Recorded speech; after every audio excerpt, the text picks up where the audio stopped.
Welcome to the new segment. It's the mini product reviews. I'm going to keep these short, try to throw a lot of things at you that you might be interested in and maybe aren't aware of. Today, we are going to be taking a look at Sculptex modeling clay from Reynolds Advanced Materials.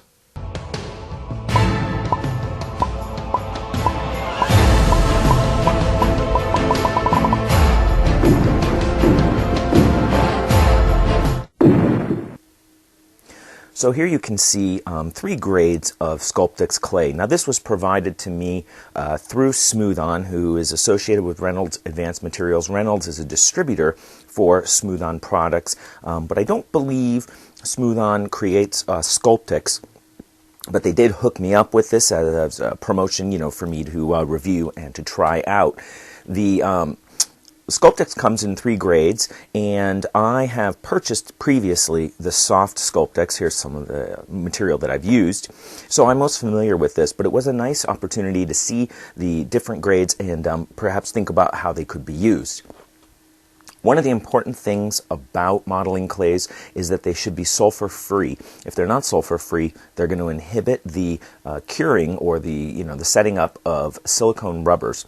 And I have had that become a problem in the past as I purchased some clay that was not sulfur-free. It wasn't marked either way, and when I had made a dam around the mold, it had inhibited the curing at the edges of the mold.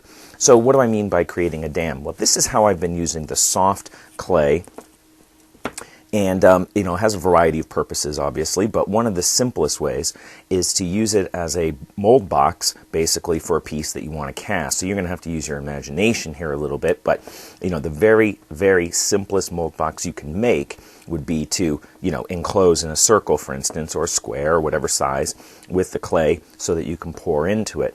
The nice thing about using clay like that is that you can press it down and get a very good seal around the base of the box. But of course, this is really only going to be suitable for shallow pours, because if you were making a very deep pour, the pressure will be pushing this out, and it won't most likely hold the rubber, and you'll end up with a leaking mess all over the table. The second way that I have used this clay for mold making is that when you have making a mold box, say, out of foam core, and you have an object that you want to cast, all right, now you have to picture I've made a box around this. You'll see in the corner here that this is much thicker than what I need, right? If I'm looking for, say, a 1/2 inch wall thickness, I really am pouring rubber into this corner that I don't need. And so to save on those materials, what I'll do is I'll take a blob of clay and I'll press it into the corner and smooth that out so that I have filled that void with the clay rather than the mold making material. The third way that I've used the Sculptex clay in the past is to make a master. So actually, before I show you that, I'll take a quick peek. The clays have a pretty different amount of hardness, resistance, if you will, to sculpting tools. And in this clay, it's really quite buttery. Maybe peanut buttery for a thought on how much resistance it produces. But another way to think about that is how easy is it to rub out some of that carving. You can see I've already done this because I've shot this 3 times. But in any case, it's pretty easy to carve small, soft gradations in this and to smooth out areas that you want to have a soft undulation.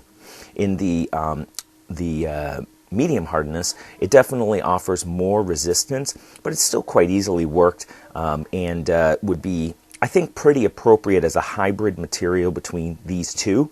I guess obviously, but if you were only going to get one of these grades, the medium was most likely going to be the best choice for you. The hard in comparison is actually, it's a quite stiff clay. It's got a lot of density to it, if you will, and you can tell by trying to rub it out, right, that it takes quite a bit more effort to re-smooth this clay back into a workable state. So a couple quick thoughts on choosing clays and using them. First is that it is frequently easiest to use them in the shape that they're being packaged in, right? As a thin sheet so that it's easy to bend around something. It's easy to build up layers or to cut slices out or to make a wall that has a uniform thickness.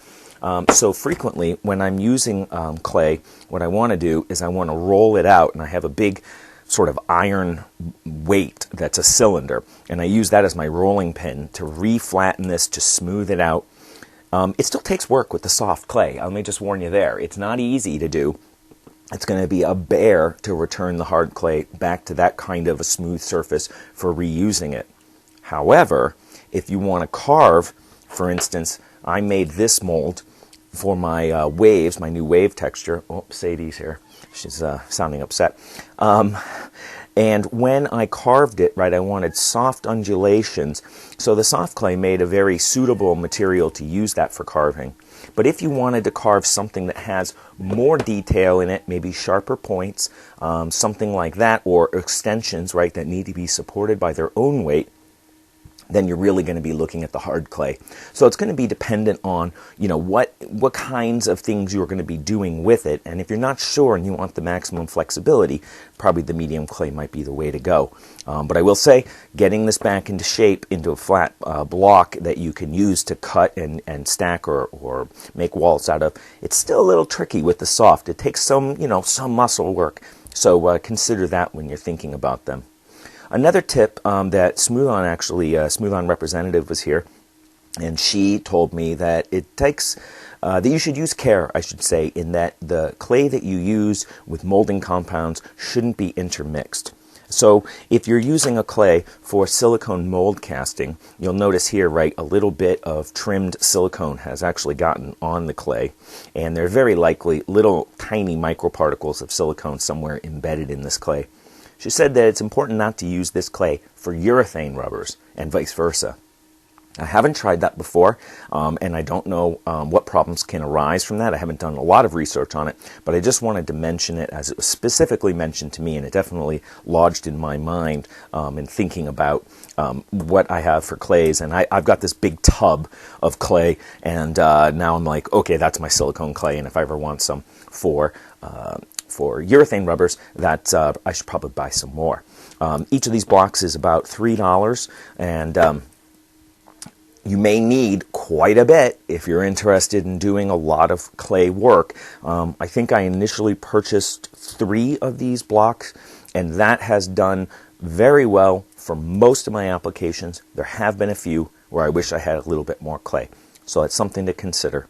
So anyway, that gives you a quick overview of the 3 grades of Sculptex clay produced by Reynolds, and you can get it at reynoldsam.com, and they are a good distributor of Smooth On products. I used to order directly from Smooth On, and because there's a branch located in Massachusetts, I've been ordering through Reynolds as a replacement.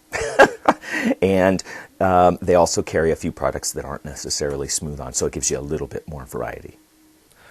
So that gives you a quick look at the clays. As you saw, of course, choosing the right hardness might make a decision for you. They're about $3 for each of these packs, which sounds inexpensive, but of course the packs don't go very far, as I have learned. So that's something to consider.